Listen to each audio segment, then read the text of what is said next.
So in today's video, I am going to be previewing Bradford City versus Rochdale AFC. Then in the second part of today's video, I'm going to be bringing you guys my Game Week 21 League 2 score predictions. If you do go on to enjoy, please make sure to drop a like on there for me. If you could try and hit 60 likes on today's video, that'd be massively appreciated. Subscribe if you are new as well. We are now on the road to 7,000 subscribers, so please make sure you are subscribed if you haven't already with that post notification bell on. It's free to do so and it does massively help out. Get your score predictions as well as your starting 11 down in the comment section down below. We are looking to bounce back after two disappointing results against Northampton and Leyton Orient. We were scheduled to play Gillingham last Sunday, but that game got called off due to a frozen pitch. At the time of recording, this game is still on as well. I do also want to apologise for not uploading it yesterday. I had loads of problems with my electric over the last couple of days, so hopefully this video does go out on time today. Thank you very much though for tuning in to today's video, and let's get into it. So starting out then with the current Sky Bet League 2 table, my team Bradford City, we now sit 7th in the table. After 20 games, we've got 9 wins, 6 draws, 5 defeats,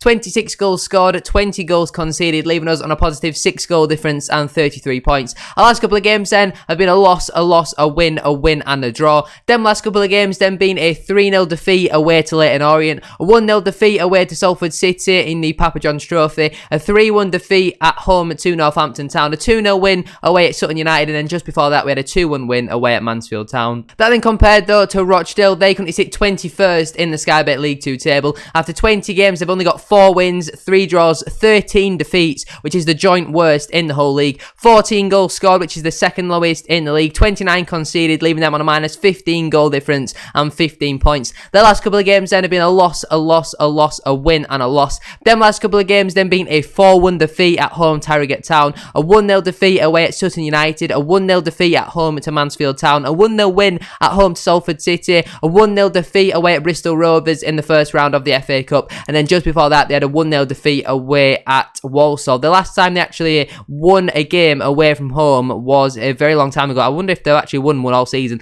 The last time they won away from home was on the 8th of October where they beat Newport County 1-0, so certainly not been a great season so far for Rochdale. I think again they were a team that I predicted to be in the lower part of the season. Rochdale fans, let me know down in the comment section down below, why hasn't it really worked out for you so far under Robbie Stockdale, who was eventually sacked. Now obviously former Morecambe manager Jim Bentley is in charge there. Now we're going to get into the team though that I would go with if I was Mark Hughes. So I would then line up in a 4-2-3-1 formation. I'd go Harry Lewis in goal. I think he's been one of the best goalkeepers in the league so far for us this season. Kept us from being even more embarrassed in them games recently against Northampton and especially against Leyton Orient, so for me he has to start in between the sticks. Into the back four then, a right back I go with Brad Halliday. He was one of the very few players to come away from them last couple of games with a little bit of praise. I thought he was arguably our outfield man of the match against Leyton Orient. Apart from me, I don't really think there was anyone else above a 5 out of 10. I don't think he was great, but I still think he's been one of our more consistent performers so far this season, so for me personally he has to start at right back. Moving into the 2 centre halves though, firstly I would go with Matty Platt. He has been poor since he has come back from his suspension when he got sent off away at Mansfield Town. Hopefully though he can build up some form over these next couple of games and get back to his best, because we've seen earlier on in the season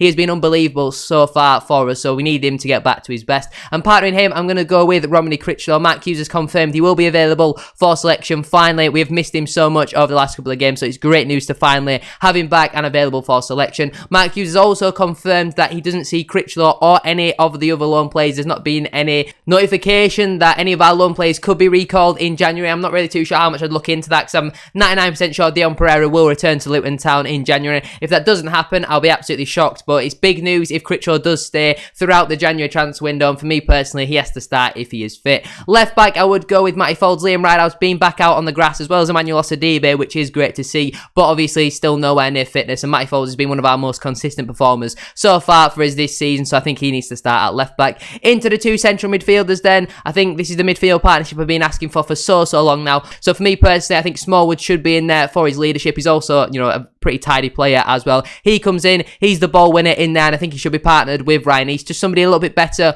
on the ball than Alex Gilead. While he might not have the most captain experience, the type thing, he's very good on the ball, very tidy with his play. So for me personally, I like to see the midfield partnership of Smallwood and Ryan East. Into the front 3 then, behind the striker, there is currently doubts over Tyreek Wright, but I've got him in my squad here. He's who I've got to start on the left-hand side. Now, if he's not fit, then maybe stick an Aboisa or even a Jake Young on that left-hand side. But for now, I've got him in on that left wing. I think he's been pretty decent for us so far this season. On the right wing, I've gone with Scott Banks. I think he's just our best right winger at this moment in time. I don't think Dion Pereira has really done enough since returning to Bradford City this season. I think Banks has been pretty consistent when he has played, so I'd like to see him start on that right-hand side. In that number 10 position, I've gone with Harry Chapman. I don't think Jamie Walker will be quite fit enough to start this game. Obviously, we've not really had much football since he's returned to it from injury, from a long-term injury. 3-4 months is what he was out for, so I think he needs to build up his match fitness and all that sort of stuff, so I can't see him coming back starting straight away. Maybe you bring him on after half an hour again, and then potentially in the next one against Carlisle on Boxing Day, he might start in that one, but for now, I think Harry Chapman's got to start in that number 10 position. And that does obviously leave the striker to be Andy Cook. 16 goals so far for the big man this season. Hopefully he can add to it a little bit more in this game. I don't really think there's any debate between Viden Oliver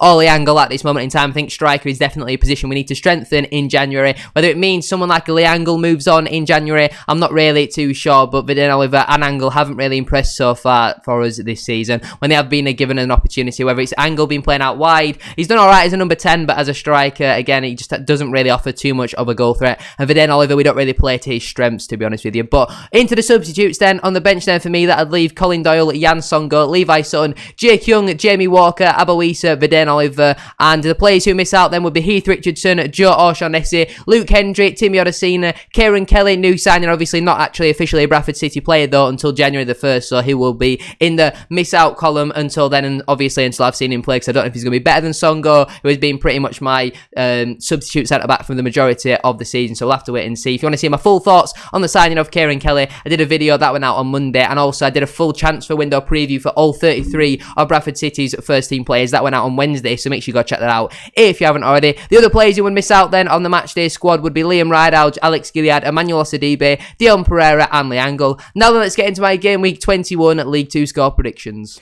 It feels like forever since all the matches were meant to kick off at 3 o'clock on Saturday. Now, at the time of recording, none of these matches have been postponed. But obviously, by the time this video does come out, some of them matches could have been postponed. I'm anticipating probably quite a number of them will have probably been postponed. But for now, all these matches are set to still be played. And there's a couple of pitch inspections coming up maybe before this video comes out. But at the time of recording, all these matches are still set to be played. So AFC Wimbledon versus Stevenage FC. I'm going to go with a 2-1 home win there for Wimbledon. Bit of an upset, but Wimbledon have been very good so far over these last couple of games, especially at home, so I'm going to back maybe an upset in that game. Barrow AFC versus Swindon Town, I'm going to go with a 3-1 home win for Barrow in that one. Bradford City versus Rochdale AFC, obviously the return as well, I didn't even mention so far, the return of former bantam Richard O'Donnell. Very nice guy, a great club man, but not a very good goalkeeper in my opinion, was part of some of the worst sides I've seen at Valley Parade, so I'm going to go with a 3-0 home win for us in that game. Colchester United versus Salford City, I'm going to go with a 2-0 away win for Salford in that one.